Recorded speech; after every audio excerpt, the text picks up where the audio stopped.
তোমরা যারা ক্যালকাটা ইউনিভার্সিটির আন্ডারে সেমিস্টার 4-এর ছাত্রছাত্রী আছো এবং তোমাদের এইচএসসি 4 বাংলা অর্থাৎ কম্পালসারি বাংলা সাবজেক্টটি আছে, তোমাদের জন্য আজকের ক্লাসটা খুবই গুরুত্বপূর্ণ।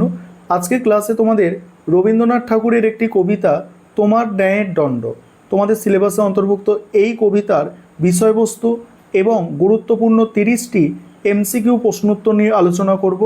আর আজকের ক্লাসটা যদি তোমরা ভালো করে দেখে নাও, এই তোমার ন্যায়ের দণ্ড এখান থেকে যা প্রশ্ন আসবে তোমরা অ্যান্সার করে আসতে পারবে।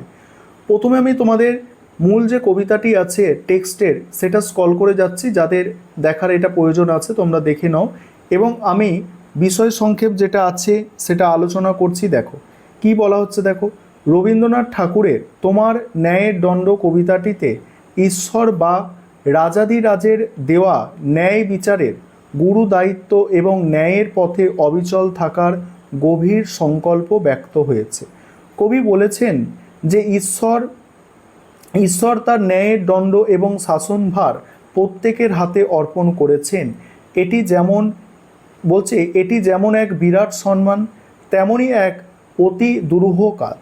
কবি অত্যন্ত বিনম্র চিত্তে ও নতমস্তকে ঈশ্বরের দেওয়া এই শাসনভার পালনে অঙ্গীকার করেছেন এবং প্রার্থনা করেছেন তিনি যেন ন্যায়ের পথে চলতে গিয়ে কভু কাউকে ভয় না পান।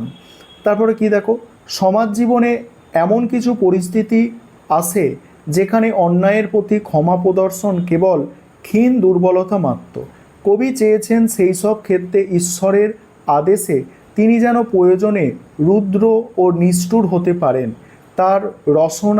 তার রসনা বা জিহ্বায় সত্য বাক্য যেন ধারালো খড়গের মতো জ্বলে ওঠে, যাতে তিনি ভয়হীনভাবে সত্য উচ্চারণ করতে পারেন।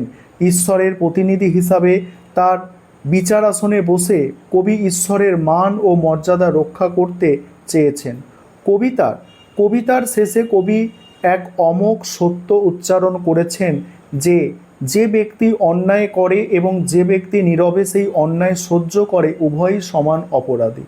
ঈশ্বরের প্রচণ্ড ঘৃণা যেন এই উভয়কেই শুষ্ক তৃণ বা ঘাসের মতো ভস্মীভূত করে দেয়।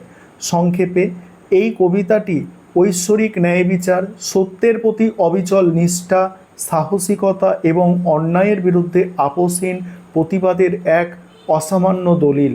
এবার এমসিকিউ প্রশ্নোত্তরগুলো এখান থেকে দেখো।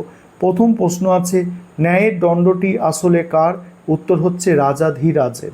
তারপরে ন্যায়ের দণ্ড রাজাধিরাজ কাকে অর্পণ করেছেন? উত্তর হচ্ছে জনগণকে।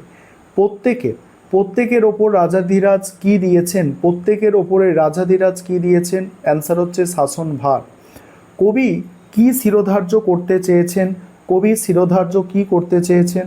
এখানে অপশান হচ্ছে গ। তারপরে দেখো, রাজাধিরাজকে প্রণাম করে কবি কিভাবে তার কাজ শিরোধার্য করতে চেয়েছেন?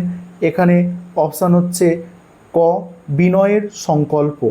পরের প্রশ্ন উত্তর নিয়ে আলোচনায় আসছি, তার আগে একটা বিষয় বলার আছে, তোমাদের জন্য অনলাইন কোচিং ক্লাস চলছে। তোমরা যদি কেউ পেড ব্যাচে অ্যাডমিশন নিতে ইচ্ছুক থাকো বা আমাদের থেকে পিডিএফ নোটস কিনতে চাও, তাহলে তোমরা স্ক্রিনে দেওয়া নম্বরে যোগাযোগ করতে পারো। তারপরে কি আছে দেখো, রাজাধিরাজের কাজ মাথায় তুলে নিয়ে কবি কি প্রার্থনা জানিয়েছেন? কবি প্রার্থনা জানিয়েছেন কাজকে ভয় না পাওয়া।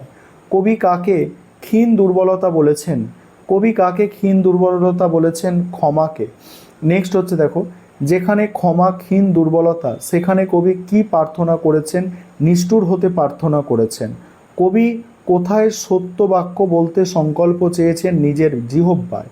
সত্য বাক্যে কবি কিসের সঙ্গে তুলনা করেছেন? সত্য বাক্যকে কবি কিসের সঙ্গে তুলনা করেছেন? ধারালো খড়গের সঙ্গে।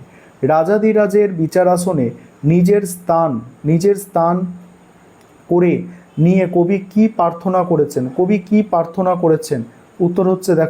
উত্তর হচ্ছে রাজাধিরাজের মান রক্ষা করার। তারপরে ঘৃণার দ্বারা কার তৃণসম দহনের কথা কবি প্রার্থনা হিসাবে জানিয়েছেন? এখানে অপশান হচ্ছে গ, সঠিক অ্যান্সার। তৃণ শব্দটির অর্থ কি? তৃণ শব্দের অর্থ হচ্ছে ঘাস।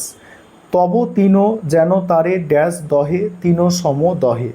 তারপরে শিরোধার্য কথার অর্থ হচ্ছে এখানে সবকটি, মানে এখানে যে অপশানগুলো আছে। রাজাধিরাজ বলতে কবিতায় কাকে বোঝানো হয়েছে? ঈশ্বরকে। কবি নামিয়া তোমারে বলতে কি বোঝাতে চেয়েছেন? দেখো, নামিয়া তোমারে বলতে বোঝাতে চেয়েছেন যে শ্রদ্ধা ও বশ্যতা স্বীকার করা। তারপরে সবিনয়ে শব্দের দ্বারা কবি কি ভাব প্রকাশ পায়? বিনয়ের সাথে। তারপর দেখো, তব কার্যে যেন নাহি ডরি কভু কারে। এখানে তব কার্যে বলতে কার কাজ? এখানে দেখো অ্যান্সার হচ্ছে রাজাধিরাজের কাজ।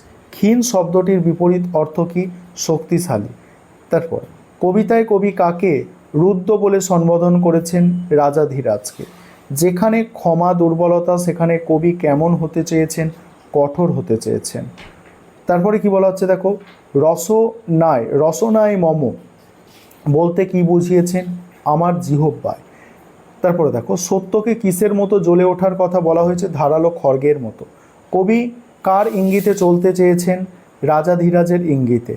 ইঙ্গিত শব্দের সমার্থক শব্দ হচ্ছে ইশারা। বাকিগুলো দেখো তোমরা।